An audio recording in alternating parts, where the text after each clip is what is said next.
CBSE ಪಠ್ಯದಲ್ಲಿ ಕೇಸರೀಕರಣ ಮಾಡ್ತಾ ಇರುವಂತಹ ಆರೋಪ ಎದುರಾಗಿದ್ದು ಎನ್ಸಿಇಆರ್ಟಿಯ ಪಠ್ಯ ಪುಸ್ತಕದ ವಿರುದ್ಧ ವ್ಯಾಪಕ ವಿರೋಧ ವ್ಯಕ್ತವಾಗ್ತಾ ಇದೆ. ಕನ್ನಡ ಪಠ್ಯ ಪುಸ್ತಕದಲ್ಲಿ ಧಾರ್ಮಿಕ ಹೇರಿಕೆಯ ಆರೋಪ ಕೇಳಿಬಂದಿದ್ದು 6ನೇ ತರಗತಿಯ ತೃತೀಯ ಭಾಷೆ ಕನ್ನಡ ಪಠ್ಯದಲ್ಲಿ ಎಡವಟ್ಟು ಮಾಡಲಾಯಿತಾ? ಎನ್ಸಿಇಆರ್ಟಿ ಹೊರತಂದಿರುವಂತಹ ಸಿಬಿಎಸ್ಇಯ ಪಠ್ಯ ಪುಸ್ತಕ ಇದು. 6ನೇ ತರಗತಿಯ ಕನ್ನಡ ಪಠ್ಯ ಪುಸ್ತಕಕ್ಕೆ ಕೃಷ್ಣ ಅಂತ ಹೆಸರನ್ನ ಮಾಡಿರೋದು ವ್ಯಾಪಕ ವಿರೋಧ ವ್ಯಕ್ತವಾಗ್ತಾ ಇದೆ.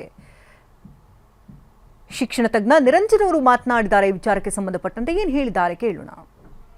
ಸಿಬಿಎಸ್ಇ ತನ್ನ ಎಲ್ಲಾ ಸಂಯೋಜಿತ ಶಾಲೆಗಳಲ್ಲಿ ಮಕ್ಕಳು ಕನ್ನಡವನ್ನ 3ನೇ ಭಾಷೆಯನ್ನಾಗಿ ಕಲಿಯಬೇಕು ಅಂತ ಒಂದು ಪಠ್ಯ ಪುಸ್ತಕವನ್ನ ರಚನೆ ಮಾಡಿದ್ದಾರೆ.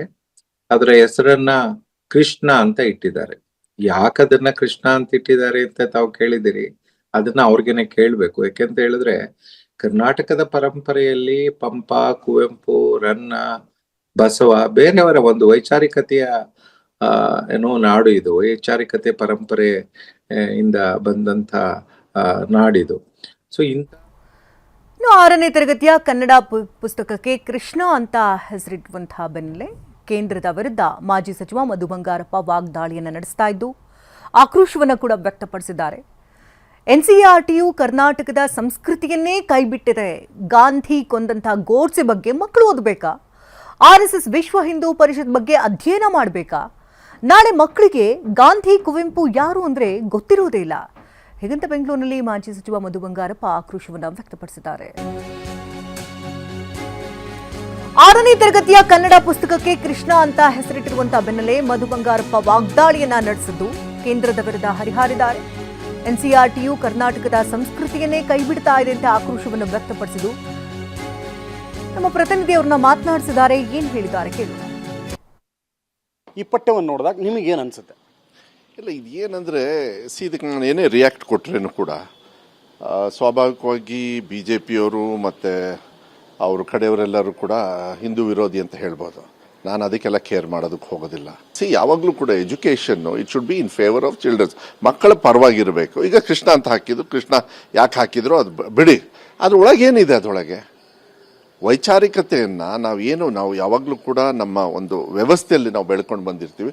ಕರ್ನಾಟಕ ರಾಜ್ಯ ಈಗ NCERT ನ್ಯಾಷನಲ್ಲು, ಅವರು ನ್ಯಾಷನಲ್ ಮಾಡೋಕ್ಕೆ ಹೋಗಿ ನಿಮ್ಮ ರಾಜ್ಯವನ್ನು ಮರೆತು ಬಿಡ್ತಾರೆ. ನಾಳೆ ಒಂದು ದಿವಸ ಕುವೆಂಪು ಯಾರು ಅಂತ ಗೊತ್ತಿರಲ್ಲ ಮಕ್ಕಳಿಗೆ, ಮಹಾತ್ಮ ಗಾಂಧಿ ಯಾರು ಇಲ್ಲ. ನಮ್ಮ ಕರ್ನಾಟಕದೊಳಗೆ ರನ್ನ, ಪಂಪ ನಾವೆಲ್ಲ ಚಿಕ್ಕವರು ಇರ್ಬೇಕಾದ್ರೆ ಕಲ್ತಿರ್ಬೋದು, ಇವಾಗೆಲ್ಲ ಕಮ್ಮಿ ಆಗೋಗ್ಬಿಟ್ಟಿದೆ.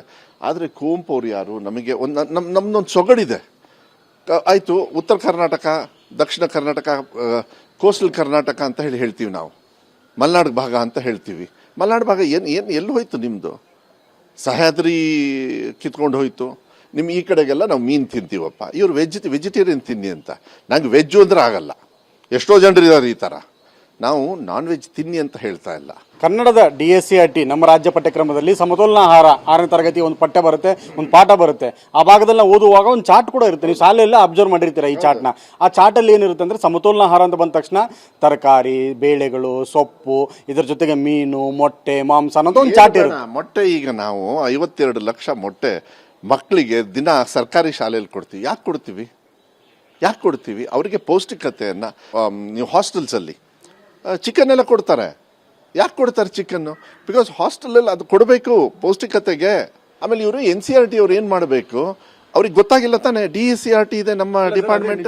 ಕನ್ನಡದ ಟೆಕ್ಸ್ಟ್ ರೆಡಿ ಮಾಡಬೇಕಾದಾಗ DSCRT ಯಾಕೆ ಸಂಪರ್ಕ ಮಾಡಿಲ್ಲ? ಅದು ಮಾಡಲ್ಲ ಅವರೆಲ್ಲ ದಬ್ಬಾಳಿಕೆ. ಈಗ ನಾನೇನು ಹೇಳಿದೆ ಕೃಷ್ಣನ ಬಗ್ಗೆ, ಇವನು ಕೃಷ್ಣ ಹಿಂದೂ ವಿರೋಧಿ. ಯಾಕೆ? ಇವರೇನ ಪುಕ್ಷಟ ಇವರೊಬ್ಬರೇನ ಹಿಂದೂಲ್ಲಿ ಹುಟ್ಟೋದು?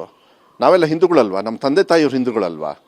ಬಟ್ ಹಿಂದುತ್ವನ ಬೇರೆ ಧರ್ಮನೂ ಕೂಡ ಪ್ರೀತಿ ಮಾಡ್ತಕ್ಕಂಥವ್ರೆ ಒರಿಜಿನಲ್ ಹಿಂದೂಗಳು. ಇವರು ದ್ವೇಷ ಮಾಡೋರು ಏನು ಗೊತ್ತಾನೋ, ಅವ್ರು ಹಿಂದೂಗಳು ಆಗೋಕ್ಕೆ ಸಾಧ್ಯ ಇಲ್ಲ ಅವರಿಗೆ. ಸೊ ಬೇಸಿಕಲಿ ಭಾವನಾತ್ಮಕ ತಂದು ಮಕ್ಕಳನ್ನು ಬೆಳೀತಕ್ಕಂಥ ಮಕ್ಕಳಿಗೆ ಆ ಬುದ್ಧಿಯನ್ನು ಕೊಟ್ಟು ಅವರಿಗೆ ಒಂದು ಕಡೆಗೆ ತಗೊಂಡು ಹೋಗಿ ಎಲ್ಲೆಲ್ಲಿ ಪ್ರಯತ್ನ ಆಗುತ್ತೆ ಅವರ ಮೈಂಡನ್ನು ವಿಕೃತ ಮನಸ್ಸನ್ನು ತರ್ತಕ್ಕಂಥದ್ದು ಏನೇನಾಗ್ತದೆ ಅದು ಖಂಡಮ್ ಮಾಡಬೇಕಾಗತ್ತೆ. ಈ ಬುಕ್ಸ್ ವಾಪಸ್ ತೊಗೊಂಡು ಹೋಗಬೇಕಾಗುತ್ತೆ. ನಾವು ಖಂಡಮ್ ಮಾಡ್ತೀವಿ. ಅವ್ರಿಗೆ ಏನಾದ್ರು ಬೇಕಂದ್ರೆ DSCRT ಇದೆ, ಅವ್ರ ಜೊತೆ ಕೂತ್ಕೊಂಡು ಮಾತಾಡಿ ಇದನ್ನೆಲ್ಲ ಕೂತ್ಕೊಂಡು ಚರ್ಚೆ ಮಾಡಿ ಮಾಡಬೇಕಾಗತ್ತೆ. NCERT ಅವ್ರಿಗೆ ಅವ್ರ ತಲೆ ಏನೂ ಗೊತ್ತಿರೋಲ್ಲ ಅವರಿಗೆ. ನಾಳೆ ದಿವಸ ಒಂದು ಹೇಳ್ತೀನಿ ಕೇಳಿ, ಕರ್ನಾಟಕ ರಾಜ್ಯದ ಜನರಿಗೆ, ಇಡೀ ರಾಜ್ಯದಲ್ಲಿ ನಿಮ್ಮ ರಾಜ್ಯದ ಸಂಪ್ರದಾಯ ಬಿಟ್ಟು ಯು ಪಿನೋ ಬಿಹಾರೋ ಇಲ್ಲ ಡೆಲ್ಲಿನೋ ಇನ್ಯಾವುದೋ ಒಂದು ತಂದು ಹಾಕ್ತಾರೆ, ಅವ್ರನ್ನ ದ್ವೇಷ ಮಾಡ್ತಾ ಇಲ್ಲ, ಅದ್ರ ಬಗ್ಗೆ ಕಲಿಬೇಕು. ಆದರೆ ನಿಮ್ಮ ಫೌಂಡೇಶನ್ ಬಿಟ್ಬಿಟ್ಟು ಬೇರೆದು ಕಲ್ತ್ರೆ ನಿಮ್ಮ ಫೌಂಡೇಶನ್ ಅಲ್ಲಾಡ್ ಕಿತ್ಕೊಂಡೇ ಹೋಗ್ಬಿಡುತ್ತೆ. ತಾವು ಸ್ಟೇಟ್ ಸಿಲೆಬಸ್ ಅಲ್ಲಿ ಹೇಳುವಾಗ ಸಮತೋಲನ ಆಹಾರದ ಪಾಠವೇ ಬೇರೆ, CBSE ಹೇಳ್ಕೊಡೋ ಪಾಠವೇ ಬೇರೆ ಆದಾಗ ತುಂಬಾ ಅನರ್ಥ ಆಗ್ಬೋದು. ಅವಾಗ ಕೆಟ್ಟ ಬುದ್ಧಿ ಹೇಳ್ಕೊಟ್ಟಂಗೆ ಮಕ್ಕಳಿಗೆ. ನಮ್ಮ ಮಕ್ಕಳಿಗೆ ಕೆಟ್ಟ ಬುದ್ಧಿ ಹೇಳ್ಕೊಡೋದಕ್ಕೆ ಯಾವುದೇ ಕಾರಣಕ್ಕೂ ನಮ್ಮ ರಾಜ್ಯದಿಂದ ನಮ್ಮ ಮುಖ್ಯಮಂತ್ರಿಗಳಾಗಿರ್ತಕ್ಕಂಥ ಏನು DK ಶಿವಕುಮಾರ್ ಅವರಿದ್ದಾರೆ, ಅವ್ರು ಯಾವತ್ತೂ ಕೂಡ ಬಿಡೋದಿಲ್ಲ. ಇದನ್ನು ಕಂಡಮ್ ಮಾಡ್ತೀವಿ, ಇದನ್ನು ವಾಪಸ್ ತೆಗಿಬೇಕು. ಮತ್ತೆ DSRTಯಲ್ಲಿ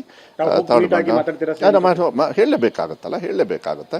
ಅದು ನನ್ನ ಕರ್ತವ್ಯ, ಇದು ನನ್ನ ಒಬ್ಬರದಲ್ಲ. ಈ ನಮ್ಮ ರಾಜ್ಯದ ಭವಿಷ್ಯದ, ನಮ್ಮ ರಾಜ್ಯದ ಕಲ್ಚರ್ನ ಭವಿಷ್ಯದ ಬಗ್ಗೆ ಮಾಡ್ತಾರೆ. ಬಟ್ ಏನಾಗ್ತದೆ, ಈ ಕೃಷ್ಣ ಅಂತ ಇಟ್ಬಿಡ್ತಾರೆ. ಅವಾಗ ಏನಾದ್ರು ನಾವು ಹೇಳಿದಾಗ ಹಿಂದೂ ವಿರೋಧಿ ಅಂತ ಹೇಳ್ತಾರೆ. ಅದಕ್ಕೆಲ್ಲ ತಲೆ ಕೆಡ್ಸ್ಕೊಳಕ್ಕಲ್ಲ. ನಮ್ಮ ಮನೇಲೂ ಕೃಷ್ಣ ಇದ್ದಾರೆ, ನಮ್ಮ ಮನೇಲಿ ಇದ್ದಾರೆ, ಬರೀ ಎಲ್ಲರ ಮನೆಯಲ್ಲೂ ಅಲ್ಲ. ಅವರೇನು ಕಾಂಟ್ರಾಕ್ಟ್ ತಗೊಂಡಿದ್ದಾರೆ ಅಂತ ಕೃಷ್ಣನ ಎಲ್ಲ ಆಗೋದಿಲ್ಲ. ಮಕ್ಕಳಿಗೆ ಯಾವತ್ತೂ ಕೂಡ ಒಳ್ಳೆಯ ರೀತಿಯಲ್ಲಿ ಬೆಳವಣಿಗೆಯನ್ನು ಮಾಡ್ತಕ್ಕಂಥದ್ದು ಕೆಲಸವನ್ನು ಮಾಡಬೇಕು. ಕಾನ್ಸ್ಟಿಟ್ಯೂಷನಲ್ಲಿ ಬೆಳೆಸಬೇಕು. ಅದಕ್ಕೆಲ್ಲ ಕಾನ್ಸ್ಟಿಟ್ಯೂಷನ್ ಇದೆ, ಅದನ್ನು ತರಬೇಕು. ನಾನು ಮಾನ್ಯ ಮುಖ್ಯಮಂತ್ರಿಗಳಿಗೆ ಗಮನಕ್ಕೆ ತರ್ತಕ್ಕಂಥ ಕೆಲಸವನ್ನು ಮಾಡ್ತೀವಿ. ಇದು ಒಂಥರ ನಾಚಿಕೆಗೇಡು. BJP ಅವರಿಗೆ ಇಷ್ಟು ವಿಕೃತವಾಗಿರ್ತಕ್ಕಂಥ ಮನಸ್ಸನ್ನು ಇದರಿಂದ ತೆಗಿಬೇಕಾಗುತ್ತೆ. Thank you sir. ಇದಿಷ್ಟು ಮಧು ಬಂಗಾರಪ್ಪ ಮಾತುಗಳು. ಕ್ಯಾಮರಾಮನ್ ಶರಣ ಜೊತೆ ವಿನಯ್ ಕುಮಾರ್ ಕಾಶ್ಮೀರ, TV9 ಬೆಂಗಳೂರು.